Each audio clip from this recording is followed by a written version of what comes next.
Welcome to Global Byte. Please subscribe and hit the bell icon for more breaking updates. How many rounds can a law-abiding citizen keep in a firearm magazine? It's a question that, on the surface, might seem straightforward, just a matter of numbers and hardware. But beneath that simplicity lies a debate that cuts to the core of American identity, pitting personal freedom against public safety and tradition against the urgent realities of modern violence. For decades, the answer has varied wildly, depending on where you live, with some states allowing high-capacity magazines and others imposing strict limits. Now, this seemingly simple question is at the heart of a Supreme Court case that could fundamentally redefine the Second Amendment and reshape the legal landscape for gun ownership across the country. The justices are set to decide whether restrictions on magazine capacity violate constitutional rights or whether states have the authority to enact such laws in the name of public safety. The outcome will determine if millions of Americans can legally own what they consider standard equipment for self-defense, or if states can restrict magazine capacity to prevent mass shootings. For gun owners, the stakes are deeply personal: the right to protect themselves and their families, and the fear that new limits could set a precedent for further restrictions. For others, it's about the urgent need to address gun violence and prevent tragedies that have become all too common in American life.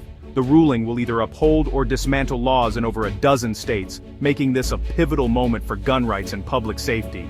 The decision could ripple far beyond magazine limits, influencing future cases on firearms, state authority, and the balance between individual rights and collective security. The world is watching as America's unique relationship with firearms faces a defining test.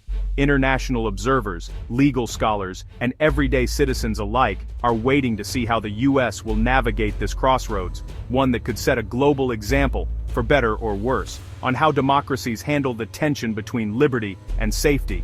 The legal arguments are sharpened, the lower courts are divided, and the stakes have never been higher. Both sides have marshaled expert testimony, historical evidence, and passionate advocacy, knowing that the outcome will echo through courtrooms, legislatures, and communities for years to come. In this video, we'll break down the history, the arguments, and the far-reaching consequences of a Supreme Court decision that will shape American law for generations. Join us as we explore the stakes, the stories, and the future of gun rights in the United States. Magazine capacity limits aren't new, but they surged into the spotlight with the 1994 federal assault weapons ban, which capped magazines at 10 rounds nationwide. When the federal ban expired in 2004, states took matters into their own hands, creating a patchwork of laws, often in response to mass shootings. Legal challenges quickly followed, but courts were inconsistent, with some upholding bans and others striking them down. This confusion persisted for years, as each new law and court ruling added to the chaos. The legal system was desperate for clarity. That clarity began to emerge not from a magazine case, but from a Supreme Court decision about carrying firearms in public. That decision would change the rules for every gun law in America. In 2022, the legal landscape for gun rights in America was dramatically reshaped by the Supreme Court's landmark Bruen decision. The court struck down New York's strict concealed carry law, but the impact went far beyond one state. For the first time, the justices declared that any gun regulation must be consistent with the nation's historical tradition of firearm regulation as it existed at the time the Second Amendment was adopted. Arguments about public safety, which had long been central to gun law debates, were suddenly sidelined.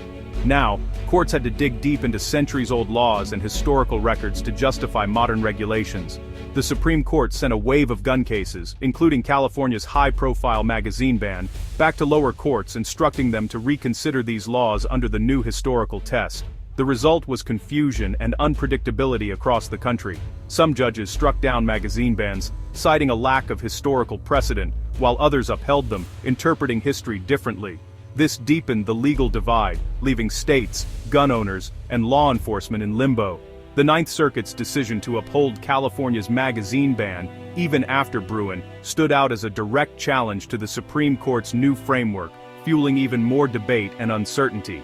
With courts openly disagreeing and legal standards in flux, it became clear that only the Supreme Court could resolve the growing chaos. The stage was set for a constitutional showdown that would determine the future of gun laws in America. Petitions from across the nation flooded the Supreme Court, as advocates and opponents alike demanded a final, definitive answer on the limits of the Second Amendment.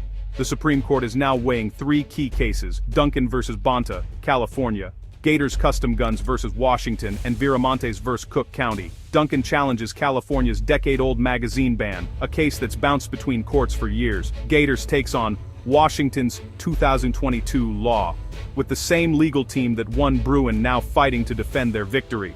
Viramontes expands the debate, challenging bans on both magazines and certain rifles in Illinois. The justices have repeatedly relisted these cases, signaling intense debate behind closed doors. The legal world is holding its breath, waiting for the Supreme Court to choose its battleground.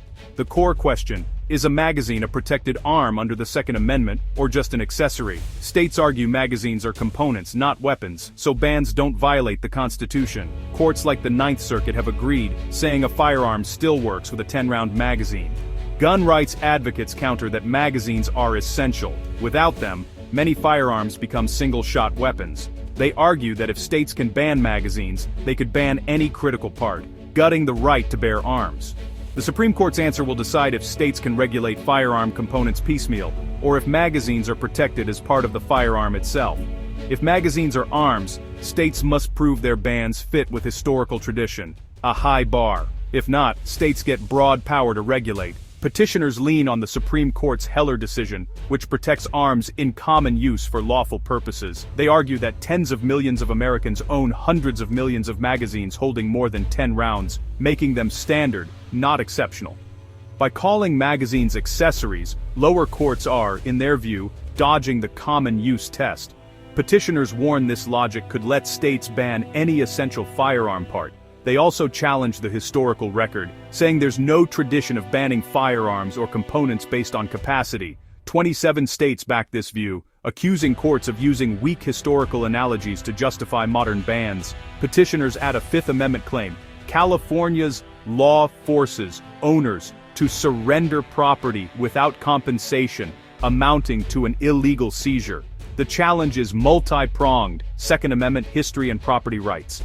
California, Washington, and Cook County defend their bans as vital for public safety. They argue that 10 rounds are enough for self-defense, and larger magazines mainly enable rapid, high-casualty attacks. Limiting capacity, they say, gives victims and police a chance to intervene during reloads, reducing mass shooting carnage. While Bruin shifted focus to history, the public safety argument still resonates with many judges and citizens. States point to a tradition of regulating dangerous and unusual weapons, arguing that large magazines fit this category. They insist popularity doesn't guarantee constitutional protection. Machine guns were common once, but still regulated. For them, the potential harm justifies the restriction, regardless of how many are in circulation. If the Supreme Court strikes down magazine bans, the impact will be immediate and far-reaching, sending shockwaves through the legal and political landscape of the United States. Such a decision would not only affect current laws, but also set a powerful precedent for future gun legislation. Laws, in over a dozen states, would vanish overnight, instantly transforming the legal status of millions of gun owners and their equipment. States that have long enforced strict magazine limits would be forced to adapt, and local law enforcement agencies would face new challenges in adjusting to the sudden change. This would legalize millions of previously banned magazines, and could also undermine existing assault weapon bans, making it harder for states to restrict certain types of firearms and accessories. Gun rights advocates would celebrate a sweeping victory, viewing the decision as a major affirmation of the Second Amendment and a rollback of what they see as government overreach. Meanwhile, states would lose a key tool for regulating firearms, sparking intense debates in state legislatures about how to respond and whether new forms of regulation are possible. If, on the other hand, the bans are upheld, the consequences would be just as significant, but in the opposite direction. States would gain a green light to regulate not just magazines, but potentially a wide range of firearm features, emboldening lawmakers to pass new restrictions and reshape gun laws nationwide. This could lead to a patchwork of new laws, with some states enacting even stricter regulations, while others move in the opposite direction, deepening the divide over gun policy in America. The political fallout will be fierce, with both sides using the decision to rally their supporters and push for broader changes at the federal level. Election debates will be fueled by the ruling, and calls for Supreme Court reform or new federal gun laws will grow louder, regardless of which side prevails. Internationally, the decision will shape how the world views America's approach to guns, either as an outlier clinging to unique freedoms or as a nation inching toward global norms on gun control. The ruling will be a global headline, covered by news outlets around the world and analyzed by foreign governments and advocacy groups. From London to Tokyo, the Supreme Court's decision will influence debates about gun rights, public safety, and the role of courts in shaping national policy. For Americans, the outcome will redraw the legal map for gun ownership and state power, affecting millions of lives and shaping the future of the Second Amendment for generations to come. The stakes couldn't be higher, as the nation and the world waits to see what the Supreme Court will decide. As the Supreme Court prepares to rule, the nation faces a stark choice: individual gun rights versus state power to regulate for public safety. The legal question is clear: are magazines protected arms, or can states treat them as accessories? A ruling for petitioners would strike down state bans and set a strict standard for future gun laws. A ruling for the states would preserve their power to regulate firearm components and shape future gun control efforts. Either way, the decision will ignite new legal and political battles. The gun debate won't end here, it will only evolve. For Americans, the coming months will define not just gun rights, but the nation's character. Staying informed is more important than ever, as the consequences will echo for decades.